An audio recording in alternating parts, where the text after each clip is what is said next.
This was the week where, in a bid to stop Republicans from passing a series of new voting restrictions, Texas Democrats posed on the cover of Vanity Fair with their black labs and said they think they're ready for this. Wait, no, sorry, that was Beto O'Rourke, and no, I'm not over it. No, the Texas Democrats left Texas altogether and they went to D.C., thereby denying Republicans quorum to pass legislation.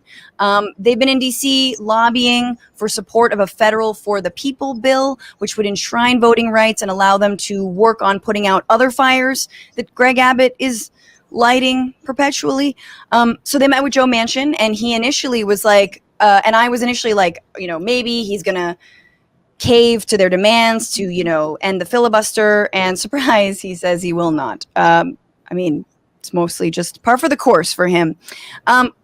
There was a protest inside of the Hart Senate building for voting rights, and among people arrested was Congresswoman Joyce Beatty. There she is being arrested in the Capitol building, in her own place of work. I mean, she's not a senator, but I wonder if that would have happened if she was in congressional halls as well. There she is being taken away. Cool. The Texas laws, if you don't know, just going over all the things that they do, the two new priority voting bills for the state's Republicans would ban drive-through and 24-hour voting, make mail-in voting more difficult, and give partisan poll watchers more authority at voting sites. Imagine the insanity that would cause. Another provision, which would increase criminal penalties for voting mistakes, has garnered additional attention after the arrest last week of a Houston man, Hervis Rogers, over allegedly voting while on parole, which is illegal in Texas. So let me get this straight.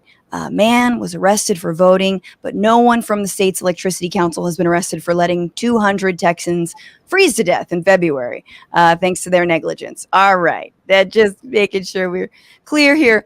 The Democrats' tactics are probably not going to work for that long. Greg Abbott is trying to call a special session and specifically vote these reforms through.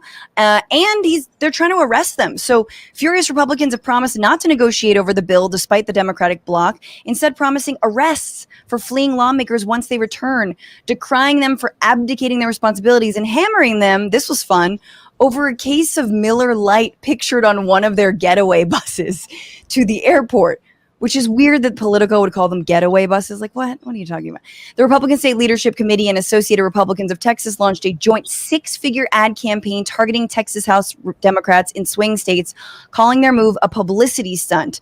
And Republican Governor Greg Abbott has already promised a second special session on August 8th, immediately after the current one expires. So, what do you guys think about this story? What does it mean for our democracy that this is the length that Democrats have to go to stop something from happening? And what do you make of this? Is it just a publicity stunt, Babs? What are your thoughts?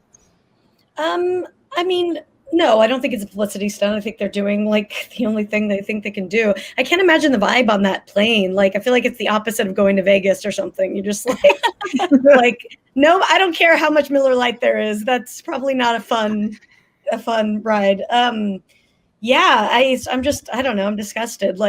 Trying to just give people free for all will to do what they want at the polls is so scary. I'm so scared of that. Yes. Yeah. And who's going to be deputized to actually be a poll watcher, depending on the county is you can only imagine the crazies that will get that job. Clayton, what are your thoughts on this ridiculous country of ours? Well, I'm not necessarily the most qualified to speak to what's going on in Texas, as I live in Canada. And, but what I will say is that there is a emergence, and has been for some time now, of the sacred feminine and of the disproportionate, emotional, political, spiritual, economic, social labor that social movement women leaders carry.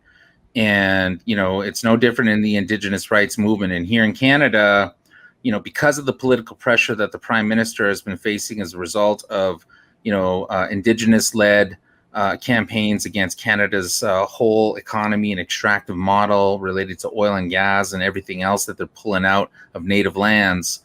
we've seen across Turtle Island, not just Canada, but Indigenous moms, grandmothers, aunties, sisters, cousins step up and lead these struggles against, essentially misogyny and white patriarchy and white supremacy in our political system.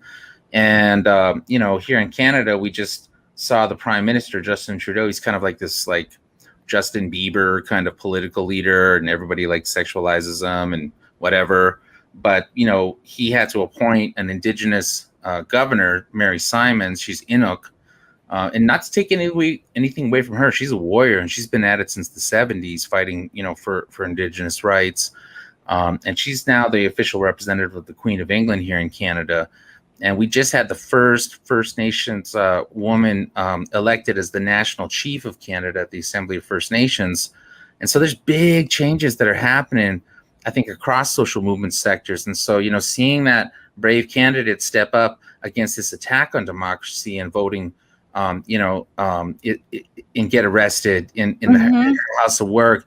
I mean, it's the same story over and over and over again. And I think that people need to understand and start, stepping up a bit and like learning about the history of the civil rights movement, learning about other social movement history, and how none of this is new. It's all cyclical in nature. And I think that one thing that we got to think about when we think about the ecological crisis and just this fear that is coming out of especially old white men, whether it's in the political sphere or, industry sector or the media sector or whatever, religious sector. There is this great imbalance that is being challenged right now, by women, by the LGBTQ community. I always get the letters wrong. Forgive me, listeners. I'm going to work on that. But there's this movement that's happening that's lifting up this sacred feminine thing that is crushing all these assholes that are attacking, not just voting rights, but I think that continue to represent that assault by toxic male patriarchy, by white supremacy. I mean, I just want to jump in and say that you look at the photos of the representatives, right? Like a lot of these state legislators who are Democrats, and they're majority women. And a lot of women of color. And it shouldn't be lost on anyone that the amount of backlash that they're facing is very much related to the fact that they're women, that they're people of color. And, you talked about, the fragility of white male patriarchy. That is incredibly on display. And it seems like they're aware of what they're protecting, Texas Republicans. And I want to play a clip. This is from CPAC of the Lieutenant Governor of Texas, speaking very openly about why they're passing all these voter restrictions in Texas. And in Texas, we are the last man standing. There are a lot of conservative and red states around the country, but if we fall, America falls. The electoral votes of New York, California, and New York combined together means we could never elect a conservative or Republican to the White House ever again. I can tell you that as the Lieutenant Governor of this great state that I'm blessed and honored to serve, we're not ever going to let that happen.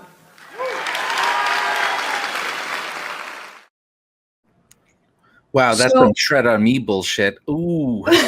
Yeah, very much so. He's a little snake going, ah! This is, I mean, it's hard to hear it, but he's very openly saying that he will ensure that no Democrat wins in the state of Texas, that very much openly like, no, well, this is what we have to do. Look, if Texas goes blue, then we'll lose. We won't get elected ever again. There's an awareness that voter suppression is necessary for Republicans to even fucking win elections. They can't do it they can't do it with gerrymandering, right? They've already tried. I mean, they've been doing it. The Electoral College is already skewed in their favor, and the Senate already skewed in their favor, and they're scared still. I just want to pull up this map of the presidential election from 2020. Trump, 52% of the vote. Biden, 46.5% of the vote. We know that Texas is actually a purple state, and that it is only a matter of time before it does flip blue. But it's going to be an intense battleground, and 9 times out of 10, it's people of color who are being suppressed from the vote and turned away, disenfranchised, I guess is the way to say it. Yeah, I don't know, Babs, any thoughts? I mean, like you said, it's like he's just straight up saying it. It's so disgusting. I feel like they're like the evil, I mean, I'll just say it. I feel like they're just straight up like the evil person in the movie now that at the end is like telling their evil plan and giving everything away. And you're like, you're just saying it? Like, really? You're just saying the thing? It's just so obvious. And I can't believe it's the long monologue before blatant. You're like, just kill the, just, right yeah, we're like, right yeah, before okay. we crush them. Right. But it's just mind-blowing to me that, yeah, they're just so obvious. Indeed. And we'll see what happens. There's only so much the Texas Democrats can do.